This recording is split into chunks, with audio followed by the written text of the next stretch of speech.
Il était une fois, dans le royaume ensoleillé de Sekani, une jeune fille prénommée Zola.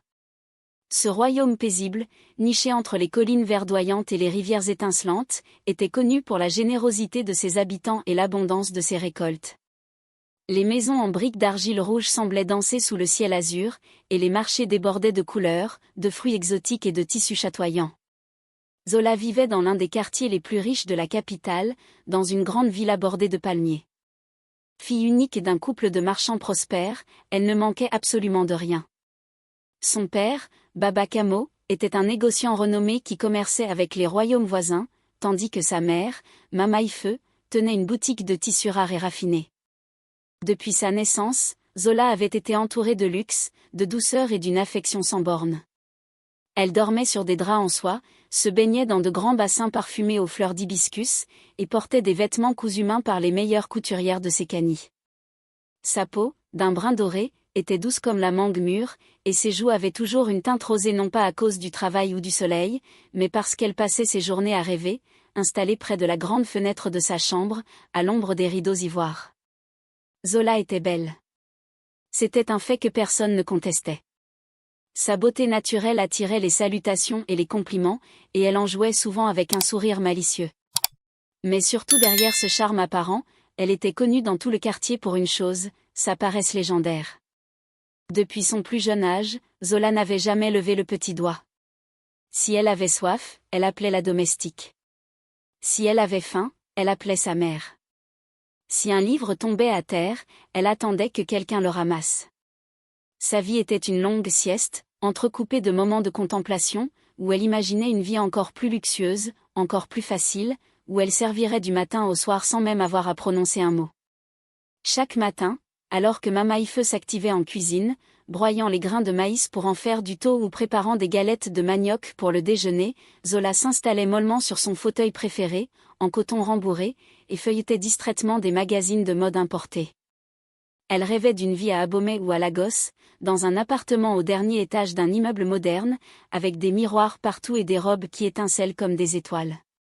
Quand Baba Kamo lui demandait de l'aider à trier les comptes ou à classer des papiers, elle trouvait toujours une excuse, soit elle avait mal au poignet, soit elle venait tout juste de se faire une manucure et ne voulait surtout pas abîmer ses ongles parfaitement vernis.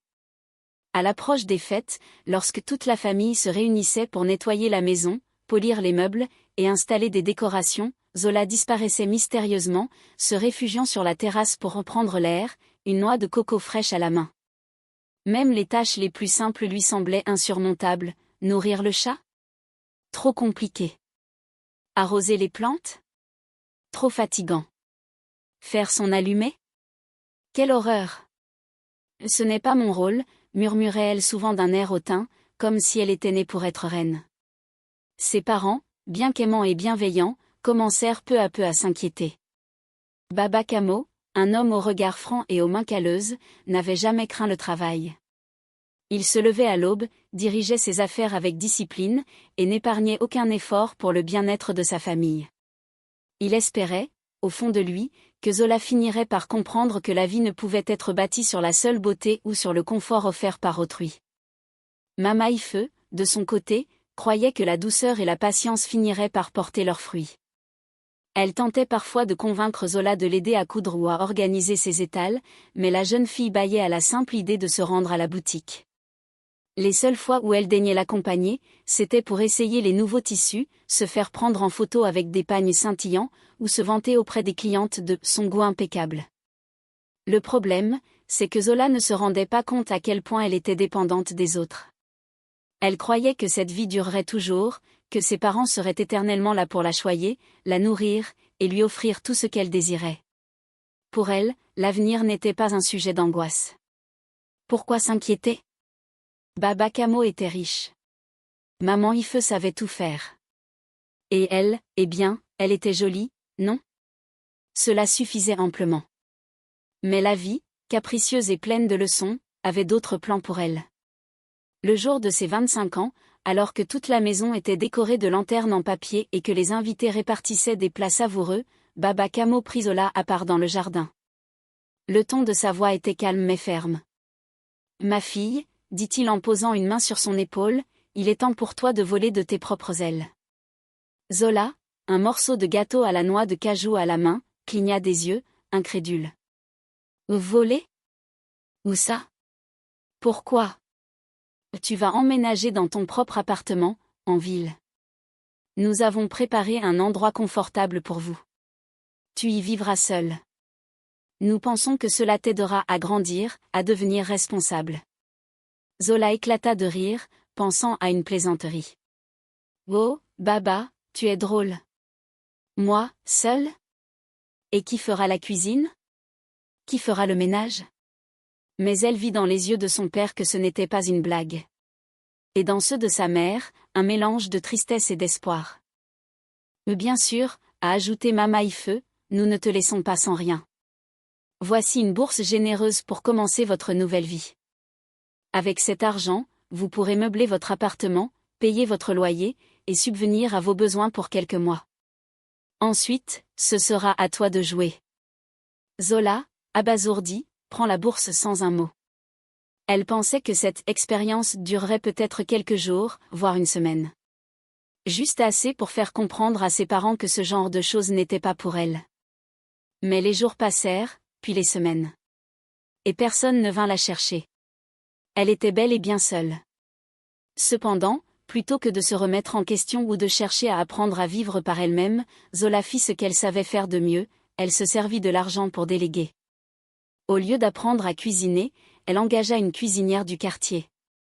Au lieu de faire le ménage, elle paie une femme de ménage 3 fois par semaine. Elle recrute même une coiffeuse personnelle pour venir chaque matin brosser ses cheveux et lui faire des tresses délicates. Son appartement devint rapidement un petit palais, toujours propre, toujours parfumé, toujours impeccable mais jamais grâce à elle. Elle a passé ses journées à regarder des séries, à dormir tard, à commander des plats livrés, et à rêver d'une vie de princesse.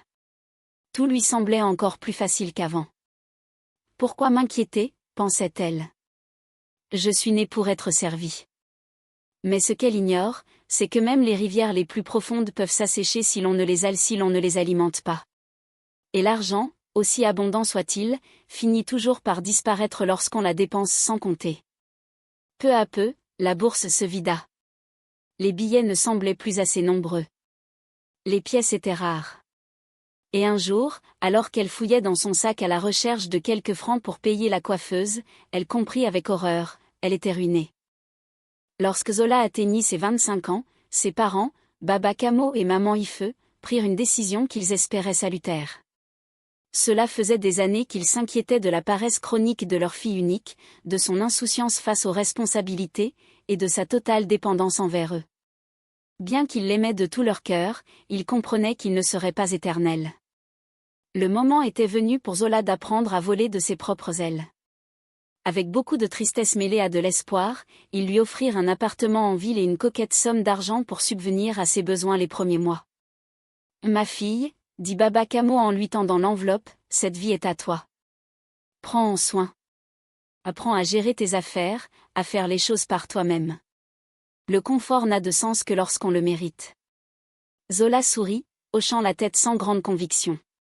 Elle était bien plus occupée à imaginer la décoration de son nouveau salon qu'à écouter les sages paroles de son père. Dès son installation dans l'appartement moderne au cœur de Koutaba, la capitale, elle transforma ce lieu en un cocon de luxe. Rideaux de soie, coussins brodés, tapis épais importés de l'étranger. Rien n'était trop beau pour elle. Plutôt que de se mettre à cuisiner, elle engagea Aïssatou, une cuisinière réputée du quartier, pour lui concocter ses plats préférés, attiéké aux crevettes, mafé de bœuf, brochettes d'agneau mariné. Pour le ménage, elle embaucha Fatou, une jeune femme douce et discrète, qui nettoyait de fond en comble l'appartement chaque jour. Même se coiffer lui semblait une corvée, elle contacta Mariam, une coiffeuse à domicile, pour la lisser, tresser ou boucler selon son humeur matinale. Chaque journée était un tableau identique, Zola se levait tard, souvent aux alentours de midi, s'étirait paresseusement en bâillant, puis s'installait dans son fauteuil en rotin, devant la baie vitrée. Elle feuilletait ses magazines de mode, sirotait un jus de bissap frais apporté par Aïssatou, et rêvassait à la vie encore plus luxueuse qu'elle méritait, selon elle. Lorsqu'un de ses amis lui demandait ce qu'elle faisait de ses journées, elle répondait avec un sourire, « Je vis ma meilleure vie. Je suis une reine. » Mais cette vie de reine reposait sur une base bien fragile. Les semaines passèrent, puis les mois. L'argent que ses parents lui avaient confié fondait comme neige au soleil. Zola dépensait sans compter, croyant que les billets dans son coffre magique se renouvelleraient d'eux-mêmes. Elle ignorait les appels de la banque, les alertes de découvert, les lettres des créanciers. Elle pensait qu'il suffisait de sourire pour que tout s'arrange. Un matin, Aïssatou entra dans le salon avec une mine embarrassée. « Zola, je suis désolée, mais cela fait 2 semaines que je n'ai pas reçu mon salaire. Je ne peux plus continuer. » Fatou suivit quelques jours plus tard. Puis Mariam. En l'espace d'une semaine, Zola se retrouva seule dans son appartement vide et poussiéreux. Le frigo était presque vide, les vêtements sales s'empilaient dans la salle de bain, et ses cheveux, autrefois impeccables, formaient des mèches désordonnées. Elle passa quelques jours à ignorer la réalité, espérant qu'un miracle se produirait. Mais aucun miracle ne vint. Assise sur le sol froid de sa cuisine, elle contempla ses dernières pièces. C'était fini. Plus de domestiques, plus de repas préparés, plus de robes neuves. Un après-midi, alors que la faim la tenaillait, elle entendit un crieur public passer dans la rue. « Ouayez, ouayez, braves gens ! Sa Majesté la reine de Koutaba organise un grand banquet au palais royal. Le prince Khalil cherche une épouse au cœur pur et aux mains travailleuses. Toutes les jeunes femmes du royaume sont invitées. » Les yeux de Zola s'illuminèrent. Elle avait entendu parler de ces banquets où l'or coulait comme du miel et où les cadeaux étaient distribués comme des bonbons. Plus encore, elle imaginait déjà sa vie de princesse, des servantes à son service, des bijoux en cascade, des banquets à volonté, et surtout, ne plus jamais lever le petit doigt. Elle bondit sur ses pieds, tourbillonna dans son salon en désordre, et s'exclama, « C'est un signe du destin. Je vais devenir la princesse de Koutaba. » Mais l'euphorie fit vite place à la panique lorsqu'elle s'approcha de son armoire. Ses robes étaient froissées, certaines tachées, d'autres tout simplement démodées. Ses chaussures étaient abîmées par les mois passés sans entretien. Impossible de se présenter devant le prince Khalil dans cet état. Il me faut une nouvelle robe. Des chaussures étincelantes. Des bijoux. Sinon, je ne serai qu'une ombre parmi les étoiles. Elle contempla ses dernières pièces. C'était loin d'être suffisant. Le cœur lourd, elle soupira. Puis, une idée germa dans son esprit, je vais juste travailler quelques jours. Juste le temps de réunir assez d'argent pour m'acheter la robe parfaite. Ensuite, je n'aurai plus jamais besoin de travailler. Le lendemain matin, elle attacha ses cheveux tant bien que mal, mit une vieille robe qu'elle tenta de repasser, et partit en quête d'un emploi. Après quelques heures aérées dans le quartier, elle tomba sur une boulangerie animée. Une odeur de pain chaud et de beignets frits s'en échappait. À l'intérieur, un homme trapu, au sourire franc, s'occupait du four. « Bonjour, monsieur. Je cherche un petit travail, je peux vous aider ici ?» Il l'observa un instant, sceptique, puis répondit, « Je suis monsieur Kofi. Si tu es sérieuse, je peux te laisser une chance. Tu dois préparer 10 pains ce matin, les faire cuire, et les disposer sur le comptoir. » Zola hocha la tête avec détermination. Elle entra dans la cuisine, releva ses manches, et toucha la pâte. Elle n'avait jamais ressenti une matière aussi collante et épaisse. En moins d'1 heure, elle était couverte de farine, ses bras lui faisaient mal, son dos la lançait. Elle s'arrêta, haletante. « 10 pains ? C'est inhumain. » Elle jeta un œil autour d'elle et eut une idée. Elle prit quelques sacs en papier, les roula en forme de pain, et les cacha au fond d'un panier. Par-dessus, elle plaça 3 vrais pains qu'elle avait péniblement réussi à cuire. Lorsque monsieur Kofi revint, il jeta un regard au panier, « Pas mal du tout, tu t'es débrouillé. Voilà ta paix. » Zola attrapa la bourse et disparut sans demander son reste. Le montant n'était pas suffisant. Elle continua sa quête le lendemain. Cette fois, elle tomba sur un vieux marchand de fruits nommé Tonton Bako. Ce dernier lui proposa de trier les fruits sains des fruits pourris. Zola accepta avec enthousiasme, jusqu'à ce que l'odeur de quelques mangues trop mûres lui monte au nez. Hors de question de salir mes mains avec ça. Elle arrangea les plus beaux fruits sur le dessus des paniers, cachant les pourris dessous. Quand Tonton Bako revint, il fut ravi de voir les fruits si bien exposés. Il la remercia et lui donna une petite bourse.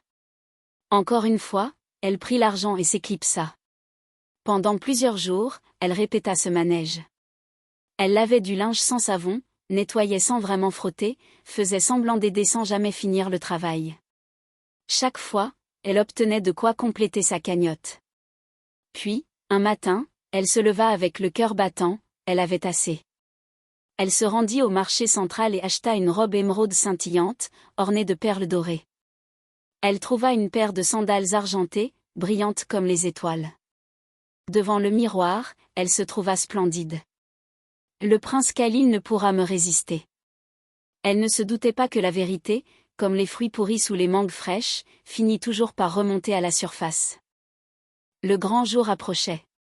Dans tout le royaume de Bantou, l'annonce du banquet royal résonnait encore dans les rues, les marchés, les chaumières et même les lieux les plus reculés. Toutes les jeunes filles en âge de se marier rêvaient de se faire remarquer par le prince Adé, héritier du trône. Parmi elles, Zola, désormais installée seule dans son appartement, voyait dans cette fête une dernière chance d'échapper à la dure réalité de la vie adulte. Depuis que ses parents lui avaient confié une somme conséquente pour démarrer sa vie, Zola n'avait rien appris, rien changé. Elle s'était entourée de domestiques, avait tout délégué, et n'avait jamais levé le petit doigt. Le confort avait remplacé l'effort, et la beauté, entretenue à coups de rendez-vous coûteux, masquait une ignorance grandissante du monde réel. L'argent fondait comme neige au soleil, mais elle s'en rendait à peine compte. Un soir, alors qu'elle s'allongeait dans son sofa en velours avec une part de gâteau au chocolat dans une main et son téléphone dans l'autre, elle tenta de commander à manger sur une application. Erreur de paiement. Son compte était à sec. Elle vérifia une seconde fois, incrédule. Puis une troisième fois. Rien. Plus une pièce. Elle appela sa coiffeuse personnelle, qui lui répondit poliment que sans paiement, elle ne viendrait plus. La cuisinière la prévint qu'elle ne reviendrait pas non plus. La femme de ménage lui laissa un message: « Désolée mademoiselle Zola, je dois nourrir ma famille. » Abasourdie, Zola se leva lentement, les yeux perdus dans le vide. Comment avait-elle pu tout dépenser? Et maintenant? Son appartement se retrouva vite vide de service et plein de poussière. Les plantes fanèrent, les vêtements sales s'empilèrent, la vaisselle envahit l'évier, et le frigo resta désespérément vide. Elle errait dans son salon comme une âme en peine, incapable de trouver une solution. Un matin, alors qu'elle était recroquevillée dans un coin, un cri fendit le silence. Ô peuple du royaume! Sa Majesté annonce un grand banquet pour trouver une épouse digne du prince Adé. Zola bondit sur ses pieds. Une étincelle d'espoir naquit dans son cœur. Elle imaginait déjà les plats raffinés, les danses élégantes, les bijoux étincelants, et surtout, le regard du prince se posant sur elle, la choisissant, l'arrachant à cette vie misérable. Elle courut vers sa garde-robe, l'ouvrit, et pâlit. Sa plus belle robe était froissée, usée, presque terne. Ses chaussures, autrefois brillantes, étaient éraflées. Elle se regarda dans le miroir, ses cheveux n'étaient plus coiffés depuis plusieurs jours, son teint perdait de son éclat. « Je dois trouver de quoi me préparer », murmura-t-elle. Elle calcula rapidement ce qu'il lui fallait, une robe neuve, des chaussures, une mise en beauté. Mais comment? Sans un sou en poche, la seule option qu'il lui restait était « travailler ». Rien que le mot lui fit frissonner. Juste quelques jours, se dit-elle. Juste le temps d'avoir assez d'argent pour une robe. Le lendemain, elle se leva tôt, mit une tenue propre mais simple, et sortit à la recherche d'un emploi. Dans le quartier de Makoro, elle tomba sur une boulangerie qui sentait bon le pain chaud. À l'intérieur, un homme au ventre rebondi et au sourire accueillant l'accueillit, « Monsieur Diabaté. Que puis-je faire pour toi, jeune fille? » Je cherche du travail, juste pour quelques jours, dit-elle timidement. Il l'examina de la tête aux pieds. Sais-tu faire du pain? Non. Mais j'apprends vite, répondit-elle, les yeux brillants. Monsieur Diabaté acquiesça. Très bien. Tu vas commencer par préparer 10 miches de pain. Farine, levure, pétrissage, cuisson. Tout y est. Je te montre une fois, et ensuite, à toi de jouer. Zola écouta attentivement, mais dès qu'elle se retrouva seule, elle fut vite dépassée. La pâte collait à ses mains, la farine volait partout, et après seulement 2 pains, ses bras lui semblaient en feu. Elle s'assit, haletante. Comment font-ils pour faire ça tous les jours? Mais elle était aussi rusée que paresseuse. En regardant autour, elle eut une idée. Elle prit des sacs de papier craft, les plia en forme de miche, puis les cacha au fond du panier. Elle posa les 2 pains cuits au-dessus pour faire illusion. Lorsque Monsieur Diabaté revint, il inspecta rapidement, vit les miches du dessus, et fut impressionné. « Bien joué, jeune fille. Tu es efficace. Voici ta récompense. » Il lui donna une petite bourse. Zola la saisit, le remercia, et s'en alla sans un regard en arrière. De retour chez elle, elle compta les pièces. Insuffisant. Il lui en fallait plus. Elle repartit donc le lendemain, cette fois dans une rue animée où un vieux marchand de fruits, Baba Kofi, s'affairait à trier ses paniers. « Bonjour, mon enfant.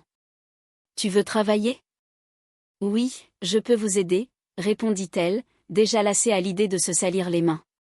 Il lui montra les paniers, sépare les fruits sains des pourris. « C'est simple. » Lorsqu'il partit au marché, Zola soupira. Toucher ces fruits abîmés? Hors de question. Elle choisit simplement les plus beaux et les mit sur le dessus. Une fois encore, le vieux, en revenant, fut dupé par l'apparence. Il lui donna une bourse avec quelques pièces, la remercia, et elle s'éclipsa. Jour après jour, elle répéta la manœuvre. Chez une vieille lavandière, elle trempa des habits sales dans de l'eau savonneuse, les retourna, les étendit, et déclara que le travail était fait. La vieille, reconnaissante, lui donna une autre bourse. Un menuisier eut le même sort, tout comme un fleuriste. Elle faisait semblant, récoltait son dû, et disparaissait. Au bout d'une semaine, elle avait accumulé assez d'argent. Elle se rendit dans un marché populaire, négocia avec fougue, et s'acheta une robe scintillante, des chaussures dorées, et même quelques accessoires. Le jour du banquet, elle se lava, se coiffa du mieux qu'elle put, enfila sa tenue, et se contempla longuement dans le miroir. « Le prince tombera sous mon charme », murmura-t-elle en souriant. Elle arriva au palais alors que les musiciens entamaient leurs premières notes. La salle brillait de 1000 feux. Les chandeliers éclairaient les visages ravis, les tables croulaient sous les mets raffinés. Zola entra, fière, élégante, consciente de l'effet de sa robe sur les invités. Les autres jeunes filles la regardaient avec envie. Elle repéra le prince Adé, entouré de sa mère, la reine Mambé. Il était noble, souriant, attentif. Zola se rapprocha, le cœur battant. Le prince croisa son regard, s'avança. Mais soudain, une voix grave retentit, « C'est elle. » La menteuse. Tous se retournèrent. Monsieur Diabaté s'avança, l'air furieux. « Elle a triché dans ma boulangerie. » Baba Kofi surgit à son tour, « Elle m'a trompé. » Puis la lavandière. Le menuisier. D'autres encore. Chacun racontait comment Zola avait menti, volé leur confiance, pris leur argent sans rien faire. Les invités murmurèrent. Le regard du prince se durcit. La reine se leva. « Zola, dit-elle d'une voix forte, tu as peut-être la beauté, mais tu manques de noblesse de cœur. Nous cherchons une épouse pour le prince, pas une illusion. » Le silence tomba. 2 gardes vinrent chercher Zola, qui sortit en larmes, honteuse, humiliée. La nuit était froide. Sa robe semblait soudain trop fine. Ses chaussures la blessaient. Elle rentra chez elle, le cœur brisé. Mais au fond de ce chagrin, naissait lentement une réflexion. Le soleil brillait timidement dans le ciel matinal lorsque Zola se leva de son lit. Depuis quelque temps, ses journées ne ressemblaient plus à celles d'autrefois. Fini les heures passées à paresser près de la fenêtre, à rêvasser de luxe et de confort. La Zola d'aujourd'hui était une jeune femme transformée. Chaque matin, elle se levait avec une liste de tâches à accomplir et une volonté sincère de se réconcilier avec elle-même et ceux qu'elle avait blessés. Cela faisait maintenant plusieurs mois qu'elle travaillait dans la boulangerie de Monsieur Dinga. Ce dernier, bien qu'initialement réticent, avait fini par reconnaître le changement profond qui s'était opéré en elle. Zola pétrissait la pâte avec soin, nettoyait le four et servait les clients avec un sourire sincère. Chaque soir, elle rentrait chez elle couverte de farine, le dos endolori mais le cœur léger. « Je n'aurais jamais cru que le travail puisse me rendre heureuse », pensait-elle souvent. Après avoir regagné la confiance de M. Dinga, Zola avait entrepris un véritable pèlerinage de rédemption. Elle s'était rendue chez le vieux marchand de fruits, Mawa, et lui avait présenté ses excuses. Elle avait trié les fruits abîmés de ses paniers pendant plusieurs jours, sans demander de récompense. Elle fit de même avec la vieille dame Binta, à qui elle lava le linge chaque semaine pendant 2 mois, jusqu'à ce que la vieille femme, touchée par sa sincérité, la prenne sous son aile comme une petite fille. Mais Zola ne s'était pas contentée de faire amende honorable. Elle avait également pris en main sa vie personnelle. Elle nettoya entièrement son modeste appartement, jeta les déchets accumulés, lava ses vêtements et recousit ceux qui étaient encore récupérables. Elle se mit à lire des livres de cuisine et à préparer ses propres repas. Ses mains, autrefois manicurées avec soin mais inutiles, prenaient maintenant plaisir à créer, à mélanger, à nourrir. Chaque soir, elle s'endormait avec un sentiment d'accomplissement. La vanité et l'orgueil avaient cédé la place à la gratitude. Les journées étaient longues, souvent éreintantes, mais Zola y trouvait une paix qu'elle n'avait jamais connue auparavant. Un jour, alors qu'elle aidait Binta à préparer une soupe de feuilles de baobab, une messagère arriva, essoufflée, et lui remit une lettre. C'était une invitation manuscrite de la reine elle-même. Le ton y était formel mais bienveillant. « Mademoiselle Zola ? Votre récente conduite a touché plus d'une personne dans notre royaume. Les actes de contrition et les efforts constants que vous avez fournis n'ont pas échappé à notre attention. À ce titre, Sa Majesté la Reine vous convie à un nouveau banquet organisé au Palais Royal, en l'honneur des citoyens ayant montré un courage et une transformation exemplaires. » Zola fut prise de vertige. Elle relut la lettre plusieurs fois, les mains tremblantes. Elle ne savait pas si elle méritait un tel honneur. « Est-ce que vraiment, j'ai changé à ce point ?» se demanda-t-elle en chuchotant. Le jour du banquet arriva. Contrairement à la première fois, Zola n'avait pas de robe à paillettes ni de chaussures étincelantes. Elle portait une tenue simple qu'elle avait cousue elle-même avec l'aide de Binta. Son visage, bien que fatigué, rayonnait de sérénité. Elle entra dans la salle du palais, la tête haute mais le cœur humble. Cette fois, les regards posés sur elle n'étaient pas ceux de la curiosité ou de l'admiration superficielle, mais de respect. Plusieurs personnes qu'elle avait aidées depuis sa transformation étaient présentes.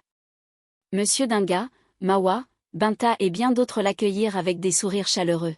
« Tu vois, je te l'avais dit, tu allais changer les choses », lui murmura Binta en lui pressant la main. Le prince Ali fit son entrée, suivi de la reine. Contrairement à la première fois, il ne traversa pas la salle comme un prince en quête d'épouse. Il salua les invités avec modestie, s'intéressant sincèrement à chacun. Quand il arriva devant Zola, il s'inclina doucement. « Mademoiselle Zola, j'ai entendu parler de vous. Votre courage et votre sincérité sont devenus légendaires. J'aimerais beaucoup apprendre de vous. » Zola rougit, non pas par vanité, mais par véritable émotion. Elle ne s'était pas attendue à être reconnue par le prince, encore moins à être complimentée par lui. Plus tard dans la soirée, la reine monta sur la scène et prit la parole.